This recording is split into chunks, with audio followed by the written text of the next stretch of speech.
Welcome, ladies and gentlemen, to the Film Club Podcast, where every month we deep dive into a different aspect of cinema, directors, actors, genres, or franchises. It doesn't matter, because it's always fun at the Film Club. I'm Dean. I'm Boo.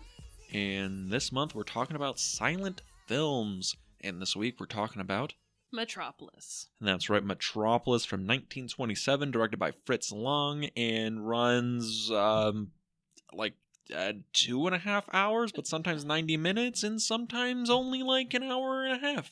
Yeah, it was an interesting experience. The film either is or is turning 97 this year. I think it just turned 97 like a few days ago. Yes. At the time of this recording. Yeah, it is. It's reaching its 100-year mark. We didn't plan it this way. We did not. If we knew, we would have waited. Yeah. But yeah, Metropolis, it's one of those, It's one of those movies where if you haven't seen it, you still know about it because it's so tied in with pop culture. Yes. If you saw, you've probably seen images of it, even if you haven't seen the movie. Mm-hmm.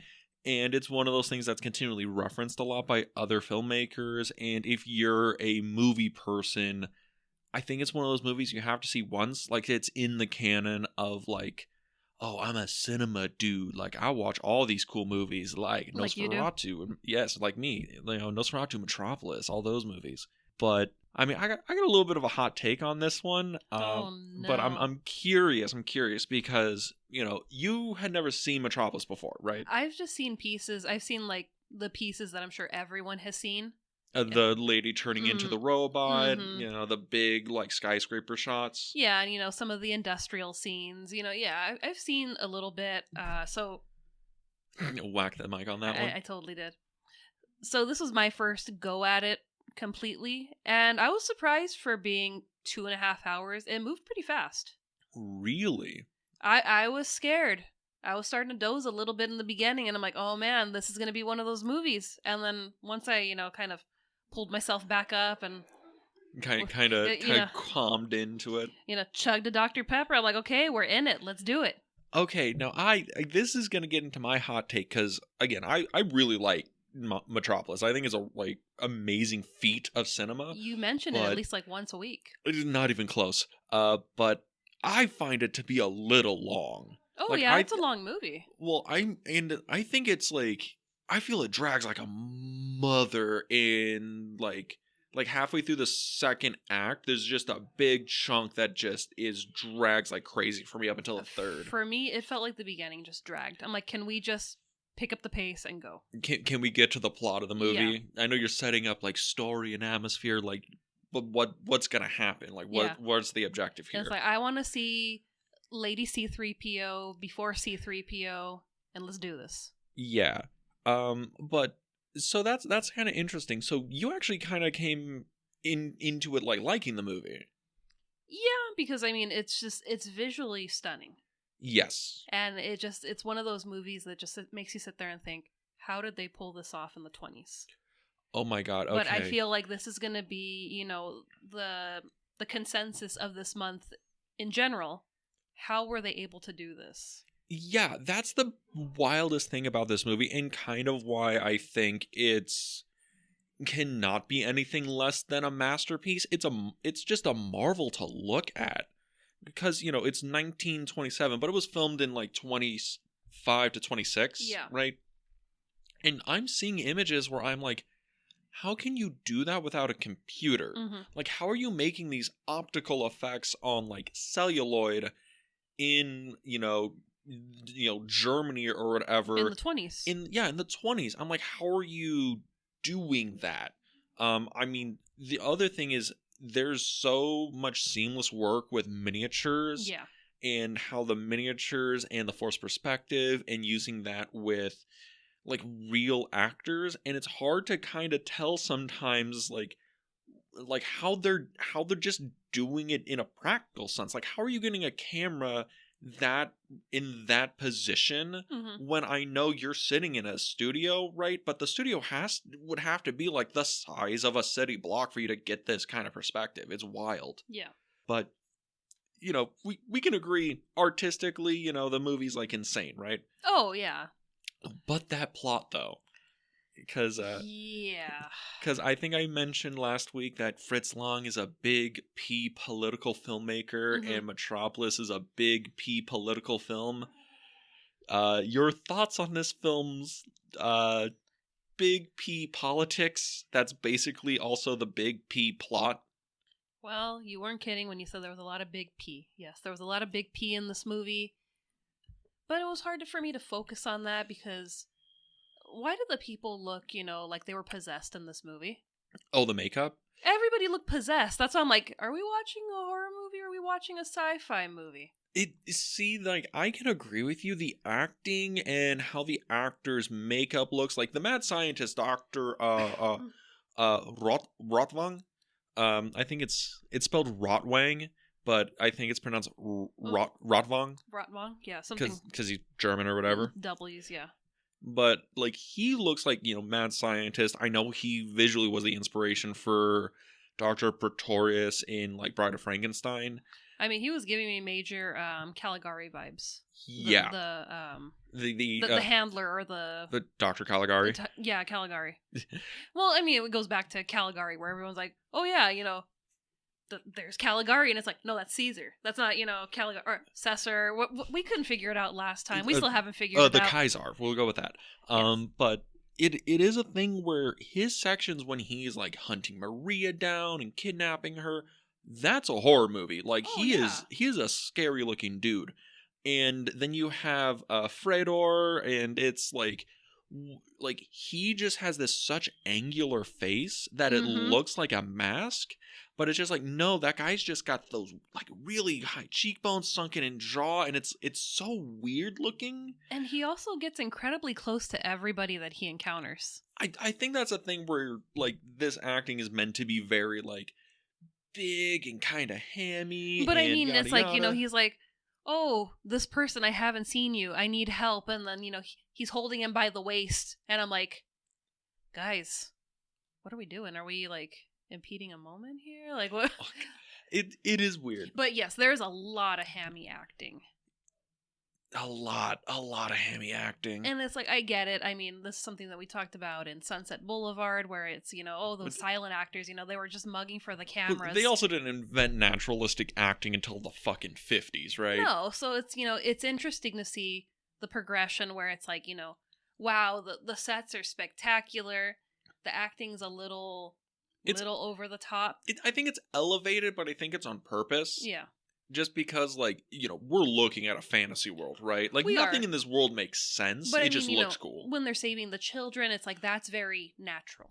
Yes. But it's like, some of these scenes, it's just, the doctor dude. It's like, the more times we see him, the more and more he shrinks. It's like, where are you going? Are you being sucked into, the atmosphere? It's just like, but he's a creepy dude. He is a creepy dude. We're getting very onto, like, Phantom of the Opera territory, where he's just running through the shadows and he's chasing the girl. And it's just like, I'm going to see the Phantom. This is going to be awesome. We're going to have a mashup in Metropolis. It has a vibe of being a monster movie where you have the robot men, the mechanized men or whatever. And then there's the big rioting stuff. But I just realized, should we do the back of the box for this movie? I think we have to, because I know we stated this movie's 100 years old, so I hope spoiler warnings wouldn't be applied to this, but, maybe, I don't know. Hey, I mean, anything can happen. Anything can happen. But yeah, so before we go any farther and talk about what we were already talking about, here's the back of the box. In a far-off future, there is a city where the elite live in towering skyscrapers and lavish gardens, while the workers toil away on the machines below. But when the son of one of the elites falls in love with a woman from below, he follows her and sees the plight of the working class, and vows to find a way to make the elite and the workers equal. But a mad scientist has other plans when he kidnaps the woman and uses her likeness on his robot Superman to incite a riot that threatens to bring the whole metropolis crumbling down. And, okay, yeah, we can be honest. This is basically a metaphor for socialism and communism, right? Like perhaps. Perhaps. A little bit of Star Wars in there. It's Gotta save the girl. 3PO's in the corner. Just a little bit. Just a little bit. Yeah. No space lasers, though. Not enough space lasers. There is a No. little.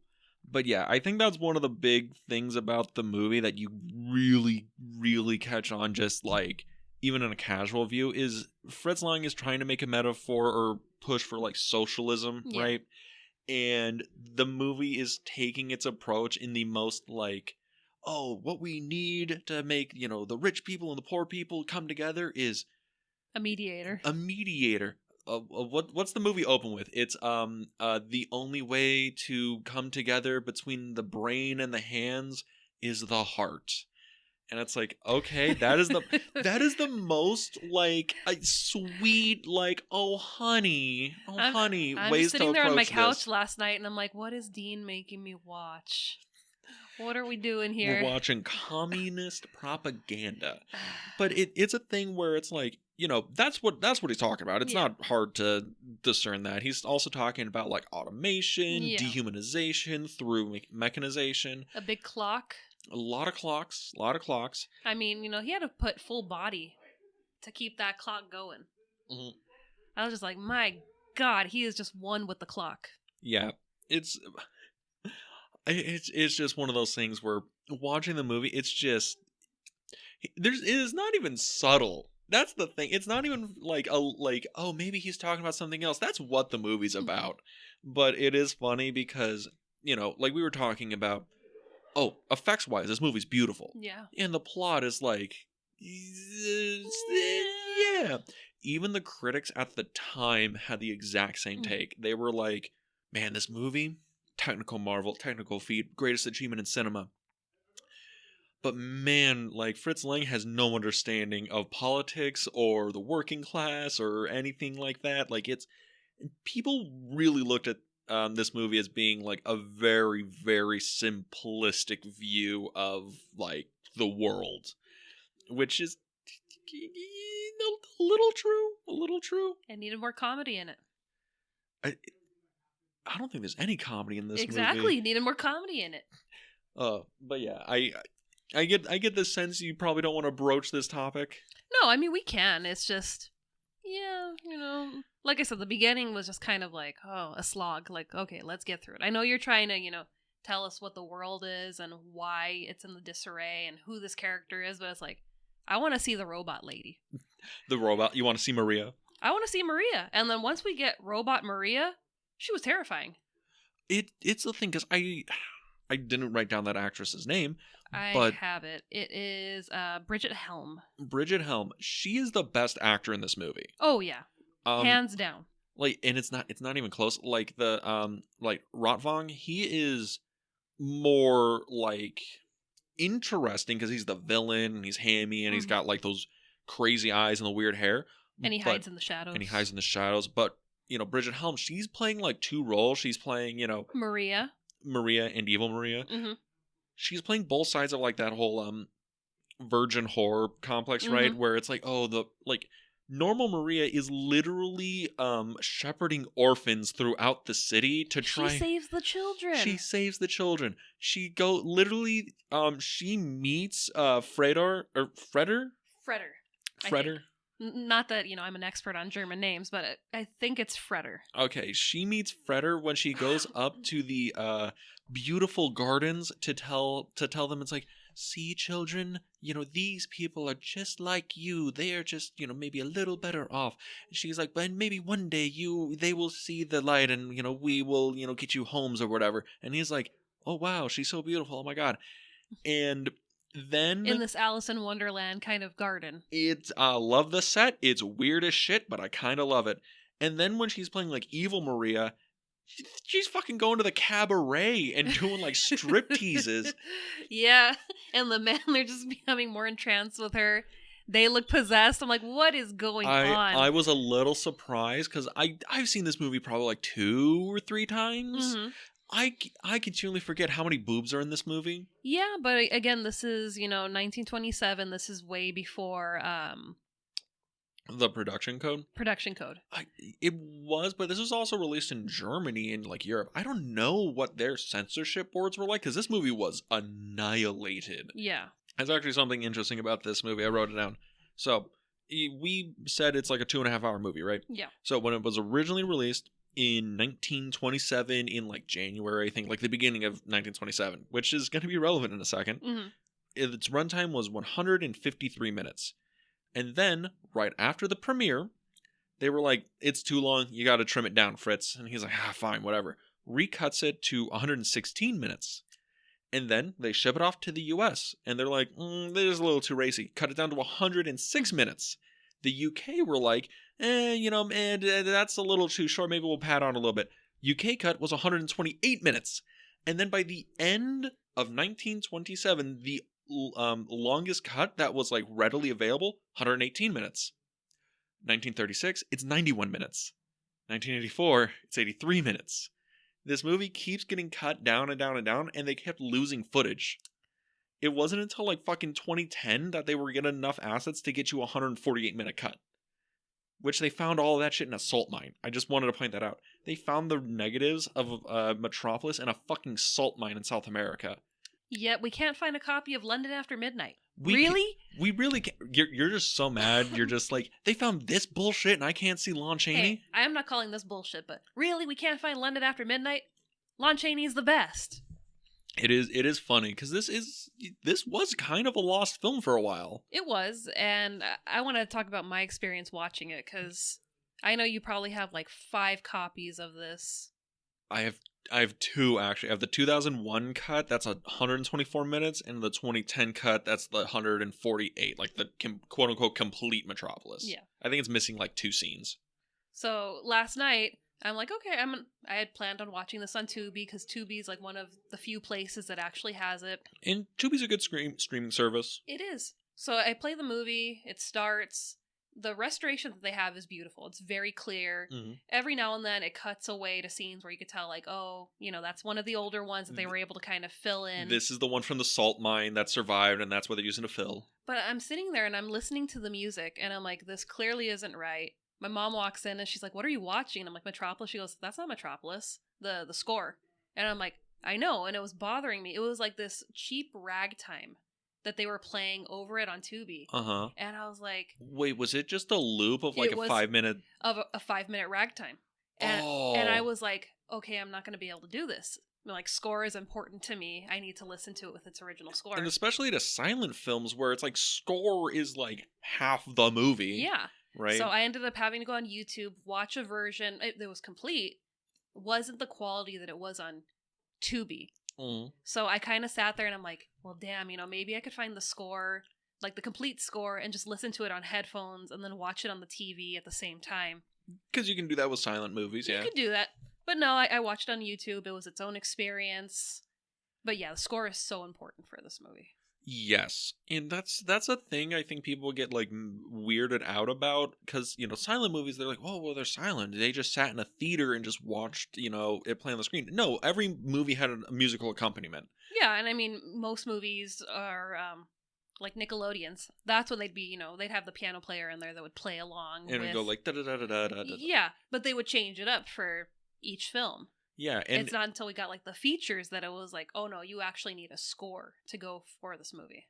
Yeah, and that's the thing. They would send the score out with the film reels, mm-hmm. and whoever was working at the theater would be like, oh, okay, well, this calls for this, that, and the other thing. Okay, whatever, I'll give it to the piano player or the quartet or whatever, and they would play it. If it was like a big movie theater, right? If it was like, I don't know, if it was like a podunk movie theater that didn't have anything like that, they put a record on. But you wouldn't just sit there and watch a movie in abject silence play up on a screen. No. Only hearing the farts and the crunching of popcorn around you. But yeah, it is interesting, that you had to resort to YouTube for this. And I had to resort to, the quality being cut down. But it was like, the scoring is just as important as the image on the screen. Mm-hmm. So it's like, I can still see what's going on. It's not as crystal clear as the copy on Tubi. But it's like, I could still see what's going on, and I could hear what's going on, more importantly. Did you like the score? Oh, I love the score. Okay, I want to make sure. The score was for the completed version, right? So it's like the original composition? Yeah. Right? Okay, because that's the one I got, and it is very, very good. I mean, it's not like, one of my favorite scores of all time. I'm sure, it is to, other people. Mm-hmm. But I mean, it's just as engaging. It kept me, you know, focused. When I was listening to the other one with the ragtime on the loop, You just wanted to walk out the room so that's fast. when I started dozing off, because it's just the same repetitiveness over and over. Even though the image is changing, we're not going anywhere. Yeah, the ragtime music, that's good for like you said, the Nickelodeons that are only like 5 minutes long. But I know this movie's had a bunch of musical accompaniment and new scores done for it. I think Queen did a version of it for the 84 release, for the 83-minute cut. And I know there's a bunch of like techno ones. I know there's a metal score. All these are like released by like people. Like, I mean, again, Queen did one. Even like Nosferatu, when we went to go see it at the Frida, what, like it was 2 years ago? It was for its 100th anniversary, so it was 2 years ago. Yeah, we went to go see it. They had was it like a metal band, or it was like a prog rock band, and we enjoyed the music, but it definitely didn't match the images on screen. Yeah, and that was like my first full go of Nosferatu, because again, that's another iconic movie where you've seen it so much through pop culture that you feel like you know the entire story. But watching it with the score altered, you kind of feel like something's a little off. Yes. And I'm definitely going to have to go watch Nosferatu with its original score. I've actually like rewatched Nosferatu recently. I'm working on a thing. He's working on a project. Yeah, but I was watching Nosferatu and I rewatched it I think last week like 3 or 4 times. And it is a thing where it has the original composition. It was performed in like 2008. I think, yeah, I should note that when we say musical accompaniment or composition or whatever, it's the sheet music from when it was released, and somebody in like 2008 fucking redid it. Yeah. And it is a very different experience because Nosferatu, like don't get me wrong, Metropolis is an artistic masterpiece. This is insanely good. But it does have a very like direct, maybe even like simplistic plot that's very like, you know, easy to understand and come to grips with. Nosferatu was a cheap, down and dirty horror flick, and that is a movie, in my opinion, that's about the traumas of World War One in Europe, in Germany, how like they're trying to deal and try and find answers and comes to terms with all the people that were lost in the war and all that stuff. And the music is instrumental in that. Yeah. And it also the music makes the movie way scarier. Oh, yeah. I ain't gonna fucking lie. There's some images in Nosferatu. I'm a grown ass man. I not many things like creep me out, but Max Schreck in the full makeup, it's fucking creepy when he's like staring at you in the doorway. It's kind of creepy if you're watching it in the middle of the night. It just feels weird. I mean, especially when we went to go see it at the Frida. And there wasn't that many people there, so we just felt like we were the only 2 people in the theater. Oh, and he's God, just, yes. you know, larger than life on the screen. It's like, that dude's gonna pop out of the screen and come get us. Yeah, and it's a thing because of like how it's shot, and you can tell it's like, you know, like the makeup's like a little weird looking, but it's like it's not goofy. It's like he looks human, but you can't tell, like, is his skull shaped like that, or is that a bald cap? Like, how much of that is prosthetic and how much of that is just him looking weird? Because he's a tall dude, and he fills out that doorway, and I'm like, you are walking like a corpse, and I don't know if that's intentional. Or when he's coming out from the bowels of the boat, or the bowels of the ship. Like one of the most famous sequences in Nosferatu. Oh, yeah. And that's like a thing, because Nosferatu also, German expressionist, this was almost the Nosferatu episode. And Metropolis is kind of like the much bigger German expressionist vision, right? Because Nosferatu, like I said, that movie was dirt cheap to make. And then, you know, watching this, I really kept seeing modern times. Yes. Because this is so, you know, machinery, and I was like, wow, it's like, I feel like I've already seen this, but this comes before modern times. Well, it's crazy. Well, the other thing is just think about like when we first see the workers when they're entering, and it's a literal like, oh, that's from Pink Floyd's The Wall. Yeah. When they're walking in, like it's the exact same composition, exact same shot, and it is interesting because I guess we'll get into this, you know, because I feel the best way to watch Metropolis or talk about Metropolis is go by set piece to set piece. Yeah. And, after we get out of the opening, hands, brains, heart, whatever, when Fredder finally gets down into, the lower deck, the lower people with the working class, and he sees the machine that they're working on, and it's this big thing, and everyone's moving like in clockwork, bouncing in tandem, back and forth. They're all spinning knobs and turning gears and wheels or whatever, and you're like, what are they doing? Like, what's the function of this machine? And I realized Fritz Lang's point is, the point isn't that the machine has any function. The point is that humans are forced to do it. Yeah. But I'm looking at it, and that thing's got to be like fucking 50 feet tall, because there's real people on it. That's like a real set somebody built. And then when they do the transformation, and it's like, so did they just build 2 giant 50-foot sets just to do that one dissolve? I could believe it. If they did, I could believe it. The movie was fucking expensive. I think the scariest set piece I saw, and it had to be functional because people were going in and out of it, was the elevator. Well, the elevators are legit. That was terrifying.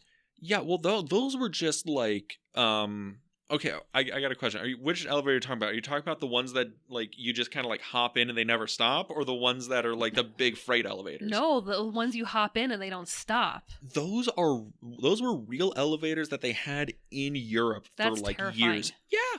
It also, like, that's one of those things where I see that and I'm like, okay, going on the ones that going up, and maybe not that bad. The ones going down, though, I misstep and I just have a half-foot drop that I wasn't expecting. Vertigo. I would just be, in the corner of that elevator, be like, I can't get off. I'm gonna have to ride this elevator forever. You would be in there being like, I guess you would be in that building. You're like, I'm taking the stairs. Stairs life right here. I'll be pretty swole by the end of the day, but you know what? Worth. Oh God, the sets in this are like really fascinating, and there are like little things like that where it's just. That's just weird, and it does say, like, oh, well, this is taking place in the future. Like, in the future, things don't stop. They just, like, progress on or whatever. Also, like, the movie kind of shot, like, video calls. Yeah. Which was weird, because it's 1927.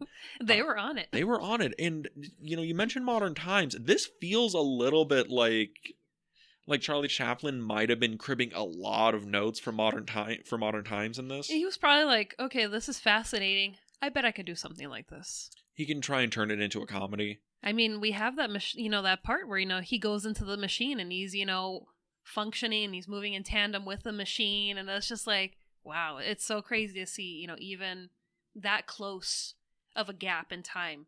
There were still inspirations by other filmmakers and other artists. I wonder if Fritz Lang was a little mad about it, because this movie, it cost, like I said, it cost a lot of money to make. Yeah.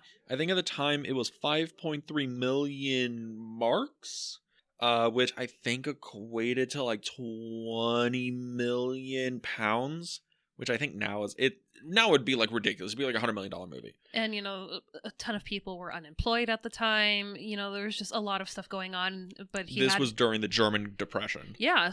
But he had his vision. So it was kind of like, I can't sit on this for too long. I got to make this movie. He was like the biggest director in Germany at the time. Yeah. And this pulled in a whopping, an insane 75,000 marks.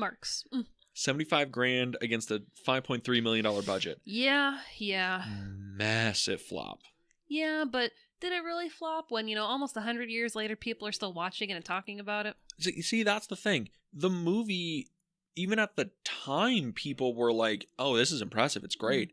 And then the people who were like, I'm just here for like a good movie or whatever, were like, this movie's kind of long. That's why they kept cutting the movie down. Yeah. Because they were like, hey, it's long and it's preachy and it's not entertaining. Mm-hmm.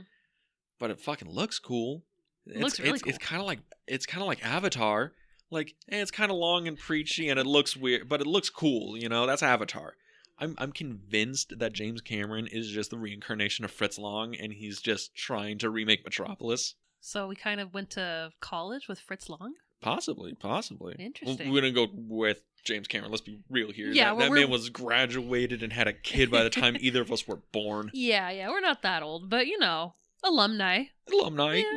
We went there. We went there. Oh God. I mean, it's a weird movie to talk about because like the best thing I can tell people is just you got to see it. The visuals. Yeah. And that's the hardest for some of these movies is just, they're so beautiful that it's like, we could say all the $10 words that we could think of, but nothing compares to actually seeing it with your own eyes and be like, how did they do that? Yes. And where did it end up?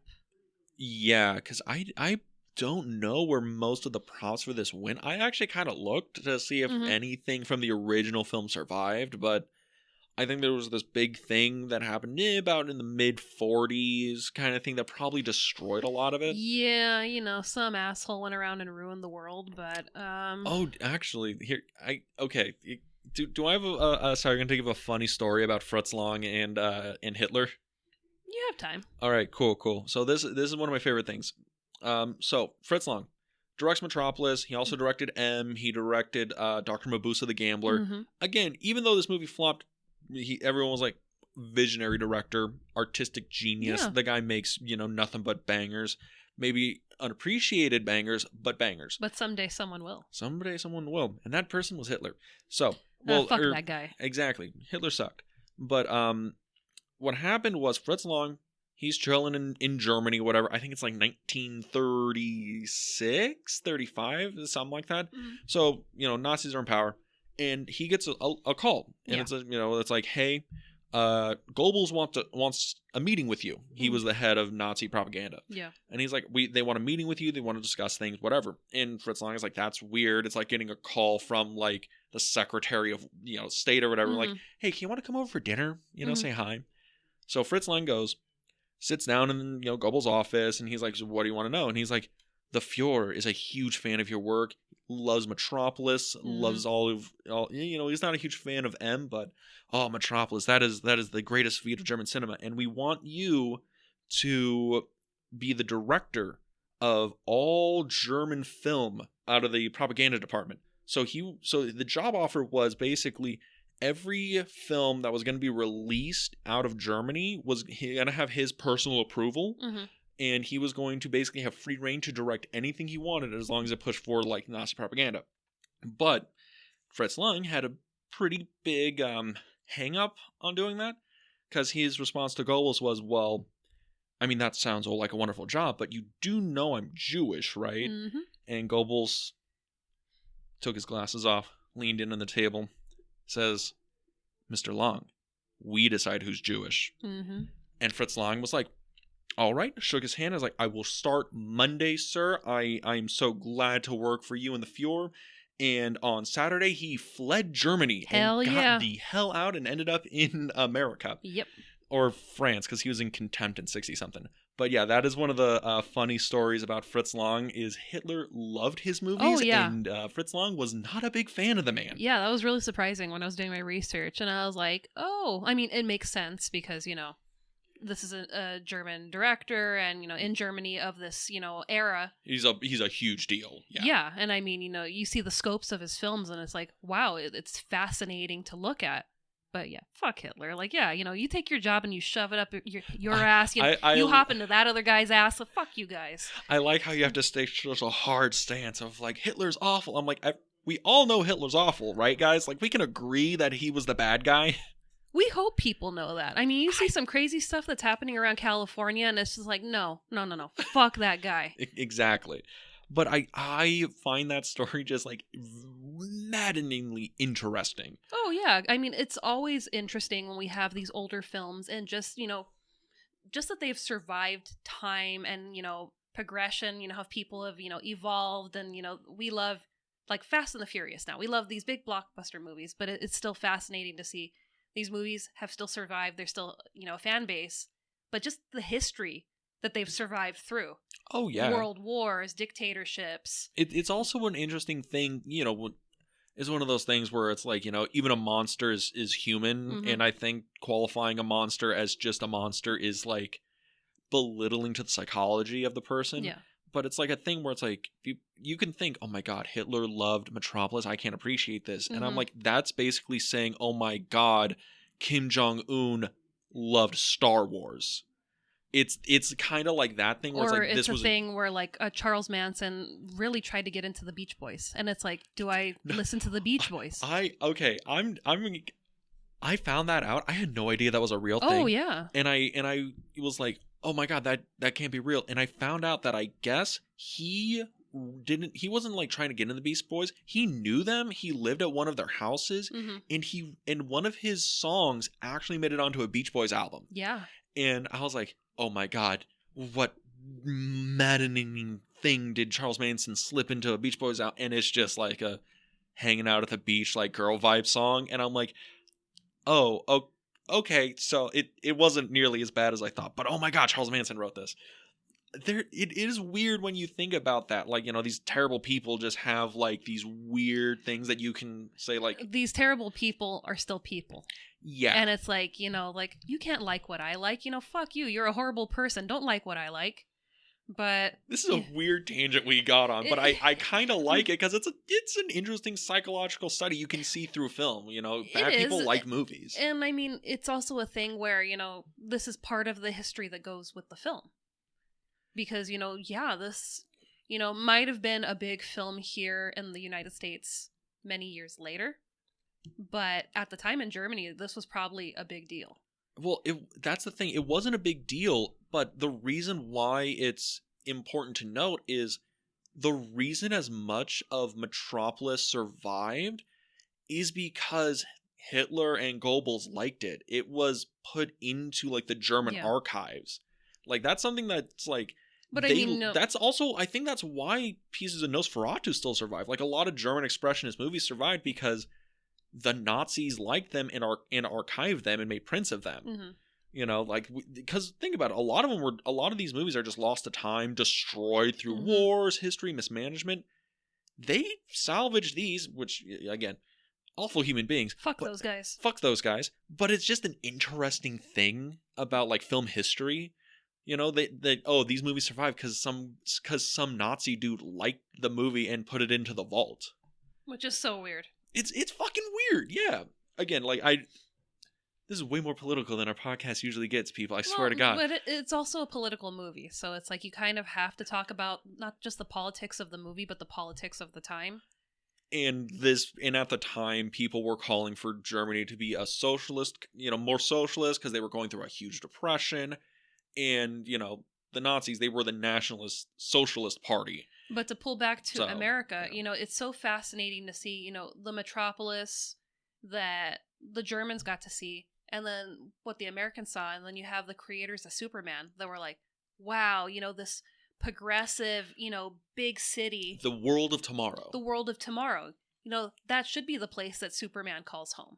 Exactly. This beautiful place that he protects, and, you know, it's constantly evolving. And it's the thing where it's like, you look at Metropolis, right? The big skyscrapers, the angles, the shadows that cast upon these buildings. And very Art Deco. And it looks like Gotham City. Yeah. It looks like Gotham City, but you can look at that and you can even see it in your own backyard, right? Mm-hmm. Like the skyscrapers of New York. Yeah. Like it's a city that's like, it's a fantasy world, right? I mean, if you but watch it looks real. It looks like that's a progression of where we are. If you watch the most recent Great Gatsby, the Leo DiCaprio one, when there's a couple of scenes where they're actually like in Times Square. And I was thinking about that when I was watching the movie, because it's just, you know, the skyscrapers are taller than life. You know, there's lights and, you know, there's just so much activity going on. And it's like, yeah, that's very much the 20s. Mm-hmm. It was just big, beautiful, you know, structures and, you know, pretty things to look at. And I'm like, okay, you know, he was able to capture that. You know, we have like the freeway scenes and you can see buildings along it. You even have neon lights. See, and I was just like, wow, you know, we're even getting like glimpses of Las Vegas. And that's kind of why I you know, brought up New York, is the movie's style. It was inspired by Fritz Lang seeing New York City, because he was like, oh my God, look at how big the buildings are. Because, you know, America had that big leap at the end of like the 1800s and 1900s where like buildings got bigger, you know, cities got larger, there were more people. And he saw that as like, oh my God, look at like these structures, look at everything. And then he also saw like the people who had to like build them versus the people who sat in the skyscraper. And he's like, you know, they're the people who build things with their hands, the people who actually like get these guys who live in the skyscrapers, they have the vision, but they don't have the means to actually create anything. Yeah. So they need people to create. And that's what Fritz... The brain and the hands. The brain and the hands, right? And he brings that up with the Tower of Babel sequence, the dream sequence, which always weirds me the fuck out. Yeah, it's a little weird. Yeah, because there's a whole Bible verse and shit, which I'm pretty sure he's pulling out of his ass. We need Randy here to reconfirm for us. Exactly. But he'll bring the Bible like he did in Elephant Man. I was really hoping he was going to bring the big one. Elephant Man was a good episode, and the Bible reading was definitely worth it. We were almost all in tears. Elephant Man's such a good movie. It is such a good movie. It is. It was just so sad. I love movies that make you feel something, all right? I don't care if it's sad or happy or whatever, but if a movie makes you feel something, that's a good movie. That's a great movie. I mean, I was watching The Walking Dead last night, and it made me, shed a few tears. I was just like, my God. You're just like, oh my God, how did you go so wrong? Oh, what happened? I've seen this 100 times, but it still hit me in the feels. But what the fuck was I talking about? Oh, yeah, the thingy. So yeah, the movie is trying to, the people with the brains and the elites, and trying to, get them on a common ground with the people below, the lower class. But you need a mediator to do that. Yes, and it's interesting that Fritz Lang's whole thing is like, if we just have compassion and common ground, that could be the mediator for us to build equality, right? Mm-hmm. Hitler probably saw that as like, I could be the mediator. And it's like, no, fuck you. You can't be nothing. Go die. Exactly. Which he did in 1946. I don't believe the conspiracy theories he survived. But, no. But that bitch died a long time ago. Exactly. But that's like the thing that's like interesting if you look at the movie like that, where it's like Fritz Lang created this very hopeful, almost like naive, idealistic way of how to solve class struggle, right? Yeah. And, sorry, I'm bringing him up again. Hitler saw that and it was like, that is the cultural consciousness of Germany at this very moment, and I could take advantage of that. I could propose myself as the mediator, get elected, whatever. I know not for real, obviously, he was an evil human being, but that was the cultural consciousness of Germany. It's like, we have a defined difference between the working class people who are suffering in the Depression, who are getting back from war, dying of like the Spanish flu, and trying to salvage what little life we can. And then there are the people who are like, well, I'm a fucking land baron because I was, this or that or whatever, or I'm a titan of industry because the Industrial Revolution was really good for me. Like, those huge class differentials, the people who could survive a huge economic depression and those who really couldn't. Yeah. And then, you have, good old H over there, or shitty old H over there. Shitty H saying, I could take advantage of the situation, say all the things that basically Metropolis is saying, and the history says it for itself.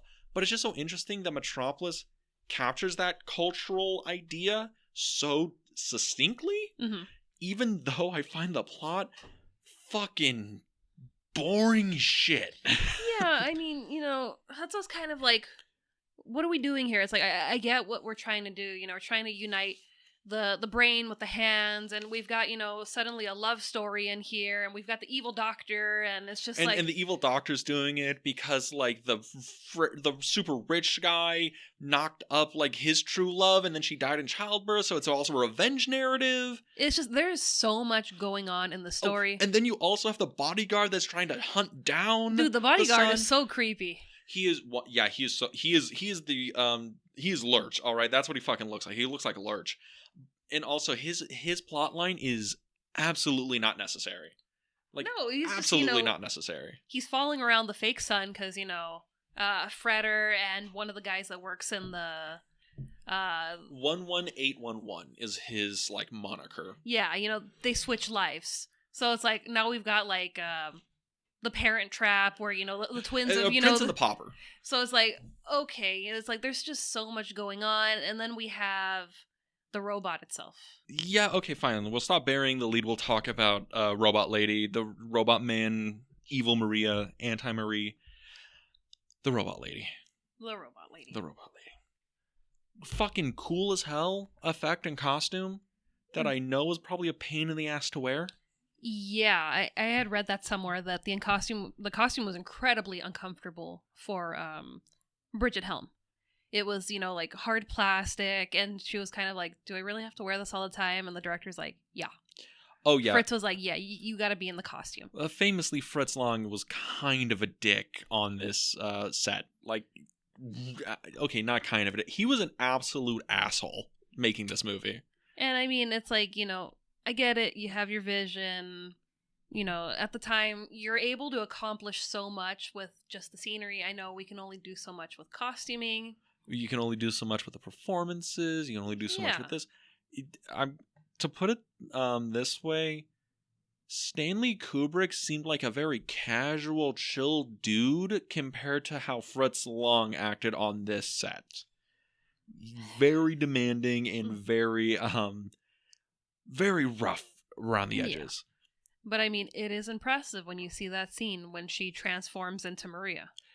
It is, and it's the way that it's presented, right? Mm-hmm. Because there's also that optical effect where the rings are floating and doing the spin. And now it's like, oh, that's like a computer effect you do in 10 minutes. Yeah. And I'm like, how the fuck are you doing that in 1927 without a computer? And I'm like, is it like a pane of glass you have in front of it and you're trying to do like a rotary thing on it? Is it something you're doing in post, like painting on the film cells and then redoing it on negative? I think from what I read, I don't know if it's for that scene. It might have been for that scene. They were just doing like a double exposure over the film. Just like superimposing it over with you roll the film back into the camera and you film over that. I know that effect was like used back in the day, but I was pretty sure it was like dangerous because it's dangerous. I mean, it's dangerous when you use it in photography because I mean, more or less you're gonna get what you're trying to create, but then again, you might also screw it up. There's no going back. There's no going back with film. And that's why, if they did it that way where they just did a double exposure, incredibly risky, but it paid off. Oh, yeah. I mean, it's an effect that still holds up today. I mean, you remember when you were doing, the film classes and how much of a pain it was just to get it developed because it had to be shipped out. Yeah, I mean, at this time, big studio, they were probably still able to get like 24-hour turnaround, but you got to think about it. Like, you're Bridget Helms, you're in full costume, and they're like, all right, we're doing this. Okay, now we're going to run the film back and we're going to double expose it. And you have to be thinking, oh God, please let this work. Because if it fucks up, if the second exposure doesn't come out just right. That's another day in that costume. That's another day in that costume that was like cutting her and like was poking her in weird ways. Because I think the costume was built and then they had the actress. Yeah. So it was like, it wasn't like a thing, oh, it's built to size. It was squeeze into this, honey. We got, shoot tomorrow. Yeah. So, fuck, but it's a fucking cool looking robot too. Oh, it is. And I mean, I'm going to jump to the end of the movie. We haven't talked at all about the plot of this movie. It's fine. But it's all about the visuals, baby. But when they take evil Maria and they, they tie her up at the stake and, they're going to burn the witch because now we're, burn the witch. I was just like, we're just going through a whole scale of things in this movie. And she's up there laughing. And then she turns back into the robot. I was like, she melts away. I was like, that was so fucking cool and creepy. And I loved how everyone on the ground that was, dancing because, oh, we burned her. They were like, oh shit, she is the robot lady. That is creepy. Yes. Also, I love how the robot looks because it's like, it's not like robots of like 50s movies. She looks like an Art Deco, like mannequin almost. It's really unique looking. That George Lucas borrowed heavily from when he made C-3PO. Very much. But it's like, it's weird because it's like in that uncanny valley thing where, it's because it's black and white and the robot just looks like skin when you look at the other actors or whatever. And it's like, it takes like an hour before the robot shows up anyway, right? Yeah. And when I see it, I'm like, it looks almost human. It's unsettling to look at. It is very unsettling to look at. And the fact that, like, it has the eyes and the eye shape and everything is, like, exactly like Bridget Helms. Yeah. And it's, like, it's almost like it's almost human, like, which is the point of that's the whole point. Thing, and right? That's the thing that he says to What is Fredder's father. Yeah, because I was like, is his name Johan or Yo Or Jan. Jan, whatever. Fred's dad, Fredder's dad. Yeah.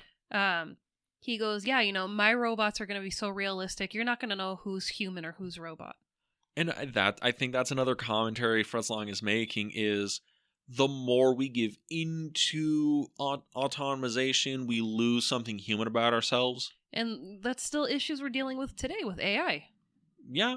It's like, these things, these cycles, they just kind of keep repeating these little things where it's like, oh, that was a problem way back then. It's like, no, we're having problems with it right now, AI or the Tesla self-driving cars. It's like, yeah, in theory, it's cool. The car drives itself. I can do whatever. But that eliminates the human factor of driving as a profession. Driving as a profession, but also, not being able to trust your fellow drivers around you. It's like I kind of have to have my hands on the wheel to make sure if, that driver fails doing whatever he's doing in his car, I could protect myself. It's just an interesting thing because the movie's main driving theme and whatever is the socialist communist narrative, right?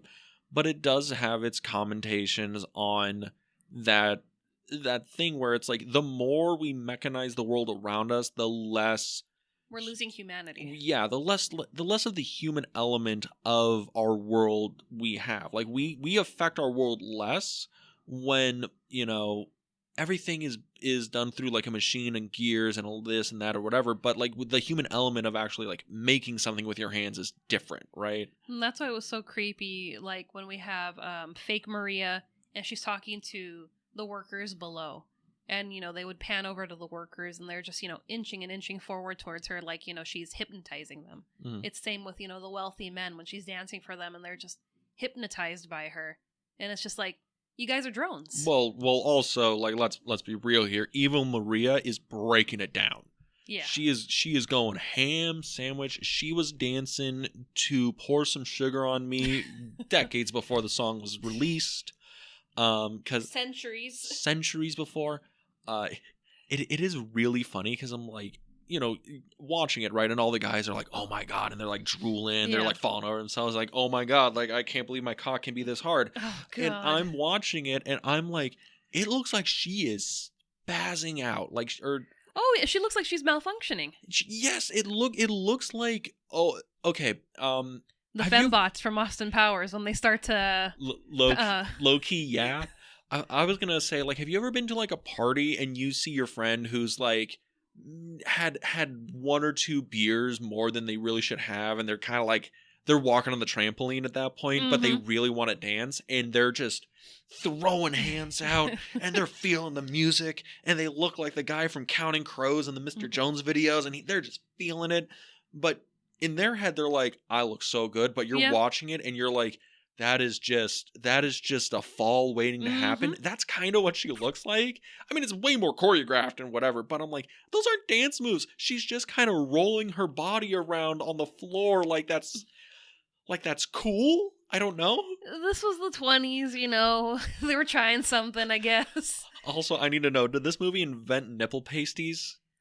Probably not. All right, because she had bedazzled nipple pasties on, and that was a little hilarious to me. Well, I mean, if it's a fancy club, gotta, shine bright like a diamond, I guess. Shine bright like a diamond? Yeah, I was trying to pull something out of the hat. Hey, there's a few fun ones. Hey, there. And I mean, if she's a robot, she's got to be shiny anyways. Point. The best part, saying, oh, there's tits, she just starts dancing around and barely clothed. There's probably people out there who are like, I'll give it a watch. Maybe I'll watch some of it. I'll see where that falls in. Not realizing that's 2 hours into the fucking movie. Oh yeah, that's really far. But I mean, I feel like this is the stigma with most movies where you see something and you're like, oh, that's gonna be the main focus of the movie. You're like, I didn't see that person until 5 minutes before the movie ended. Yes. That's why I was waiting, and I was like, we get glimpses of the robot, but it's not ready yet, and it's like, okay. You see the robot in its glory maybe 10 minutes. Yeah. Maybe that. But I mean, you got to give it to Bridget Helm. Yeah. I mean, she was good, snapping it back and forth between Maria and Evil Maria. Yeah, and also, we mentioned at the top that the acting in the movie is hammy and over the Mm-hmm. top, and it doesn't feel it. They're not going for naturalism at all. They're No. going for like big, broad emotion. They're going for this kind of a silent film expressionistic style. Yeah. For her, it works. I don't know if it's a thing where it's just her face lends really well to showing those emotions and the weird eye twitch she does as Evil Maria, Yeah. which I find hilarious. Is I think it's like the way silent film stars worked, where it's like your face was your job, Yeah. and her face works really well with this expressionistic style, especially with the black eyeliner, the makeup job on her. It's really well done for her, and the way she is portraying both of them, the eye twitch. That's how you know it's Evil Maria. The way she walks is different. I mean, if I have to, quote the famous Norma Desmond once again, we had faces. And she does. She's able to, convey that to you, that's Evil Maria. Okay, okay, now we have Sincere Maria. It's those subtle things that now, so many years, down the line, when acting became more of a naturalistic endeavor instead of an expressionistic one. For people now, it's kind of like, ooh, they're really, hamming it up for the camera. But then, once you're able to kind of, sit here and analyze it, you're like, well, no, for that time, the dawn of cinema, you needed to kind of have some subtle cues to give the audience, hey, this isn't me. You need to know that this is my alter ego or, whoever's taken over. So it's like, oh, I got you. I understand you. Yeah, and I mean, like, it's even in the things of, like, how she, like, moves her body around, how she walks, how she... It's two very different people. I noticed it this time around when you see the two Marias running through the city, right? And the good Maria, she's running, and it's a very, like, damsel in distress. Mm-hmm. She's running like she's terrified. She's terrified. And then you see Evil Maria, and she runs like a track star. She runs with laughing. Purpose. She's laughing. She's maniacal. But it's the way even how their bodies move in those two different characters and styles. It really does add to the depth of the film in a movie that I think that even Fritz Lang thought was a little lacking in that department. Which, okay, this brings me into one more thing. I don't know if it'll be the last thing we talk about, but it is interesting. So Fritz Lang, at one point he called this his greatest work. After they had cut it down, and he's like, I can't believe they're butchering my masterpiece, the greatest film I may ever make. Yeah. And as he got older, they interviewed him again in, I think it was like the 60s, and he said that Metropolis was a very juvenile narrative and a mess when he made it. He's proud of it, but he doesn't think nearly as highly of it as he did when he made it. Now, do you think it is as good as he said it was in the first place? Oh, this masterpiece, great. This is one of the great works of cinema. Or do you think he was right when he got older that it's a naive narrative and a overlong mess? Do you think he's being too critical in his old age, or do you think he was being too optimistic in his young age? I'm going to do something, and this is very rare for me to do this. This movie kind of feels like when I found out that Eraserhead was a student film. Where I had no idea that this was a student film, his first, big feature film. Yeah, David Lynch's Eraserhead. Yeah. This was just kind of like one of those movies where it's just like, wow, I had no idea how old Fritz Lang was when he made this movie. So it's like, to hear him say at an older age he feels like it was messy, it's like, you were how old when you made this movie? I can check. He had to have been in his 30s, I think, but give me 1 second. I'm while you're doing that, I mean, whether he's in his 30s, his 20s, that's a big feat as a filmmaker to make the movie larger than life and have this movie suck you in. Okay, so Fritz Lang was born in 1890. This movie was made between 25, 26. He would have been 35 when he started production. That's a big feat for a mid 30-year-old. Yeah, well, it's not even the fact that it's like mid-30-year-old. It's mid-30-year-old, and you are older than cinema. He Yeah. is older than feature films, and he's kind of coming up with like cinematic language on the fly. I mean, I can see, you're older, you're, reviewing your stuff that you've done, and by the time he's in his 50s, yeah, you could sit there and you could look at your work and critique it and been like, if I had done this today, or if I was starting production, I would have done it this way. Maybe would have made life a little bit easier, would have saved some money, because you're older, you have more experience now. But it's like, I think you can't really take away from what you did when you were younger.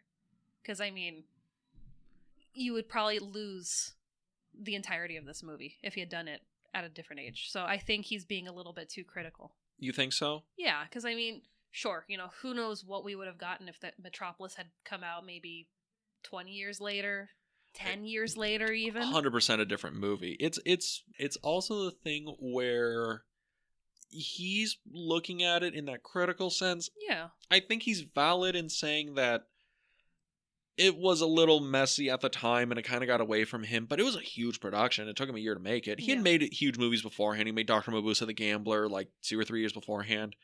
But it's a thing where, like, bro, like, look at the thing you made. Exactly. Like, you might not like the... What is it?